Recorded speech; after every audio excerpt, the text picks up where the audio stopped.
पिछले 1 साल से इज़राइल ईरान के जितने प्रॉक्सीज़ ग्रुप हैं मिडल ईस्ट में, हमास, हिजबुल्लाह या हूती रिबल्स, इनके खिलाफ जंग लड़ रहा है, युद्ध कर रहा है। लेकिन ऐसा कभी नहीं हुआ है कि इन प्रॉक्सीज़ ग्रुप ने पलट के इज़राइल के किसी बड़े टारगेट को या किसी बड़े एसेट को उड़ाने की कोशिश की हो, डिस्ट्रॉय करने की कोशिश की हो। लेकिन ये 1 साल में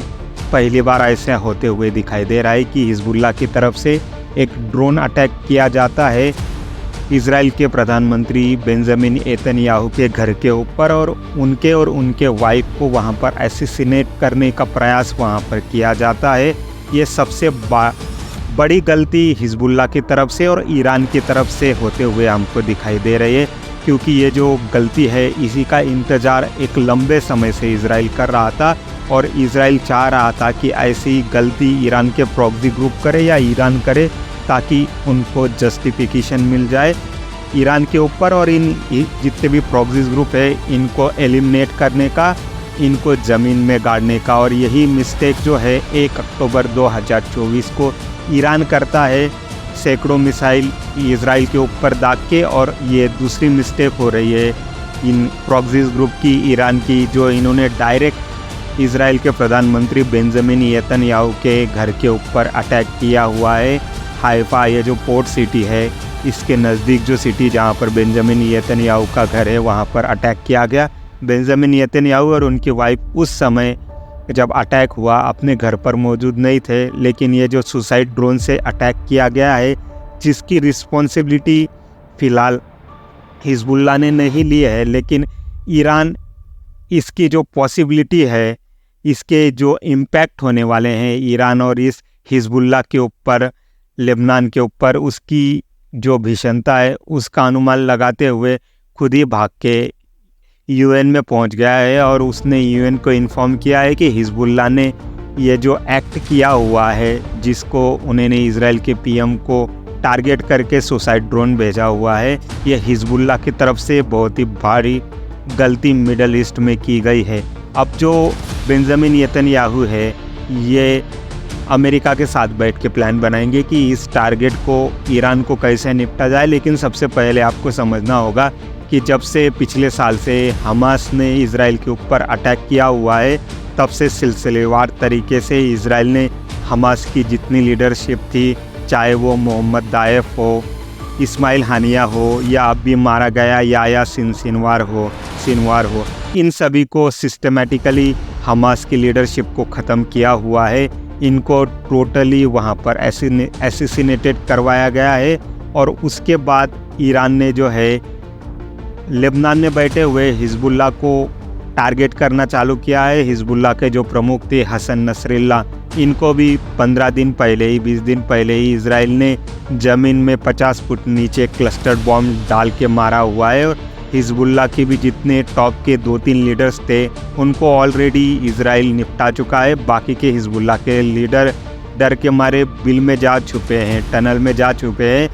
क्योंकि उनको पता है अगर वो गलती से भी बाहर निकालते हैं तो लेबनान के ऊपर जो इज़राइल के ड्रोन्स मंडरा रहे हैं और इज़राइल का एक जो खुफिया नेटवर्क काम कर रहा है, वो उनको कभी भी मौत के घाट उतार सकता है। यहाँ पर ईरान भी बहुत ही बड़े ट्रैक में है। ईरान की जो रिजीम है बहुत ही ज़्यादा वहाँ पर प्रेशर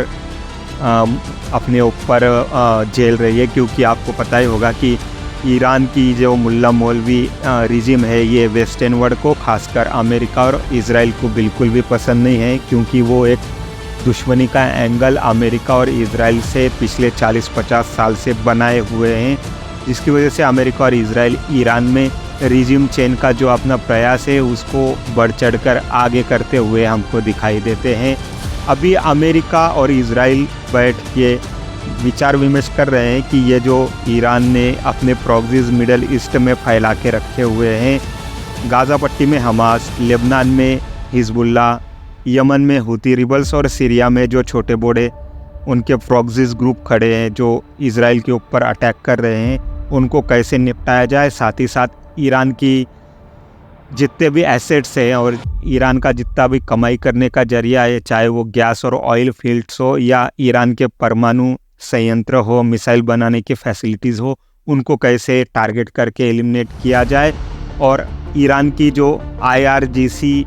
ये जो प्रॉक्सी ग्रुप है जो ईरान मिडल ईस्ट में पूरे प्रॉक्सी ग्रुप को हैंडल करता है, उनको फाइनेंशियली सपोर्ट करता है, उनको हथियार पहुंचाता है और उनको प्लानिंग एजुकेशन में मदद करता है अगेंस्ट इजराइल। इसको कैसे एलिमिनेट किया जाए, क्योंकि ये IRGC जो है वो पूरी ईरान की रिजिम को सेफगार्ड करने का और ईरान की एक जो मिडल ईस्ट में वॉर की नीति है उसको संचालित करने का, उसको आगे बढ़ाने का काम करती है। तो ईरान को अगर सबसे पहले टारगेट करना है तो अमेरिका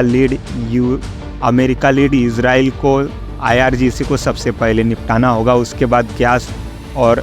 न्यूक्लियर प्रोग्राम, इस पर तो इजराइल हर 2-3 साल में साइबर अटैक करके उसको डिस्ट्रॉय करते रहता है। लेकिन ईरान को अगर सही मायने में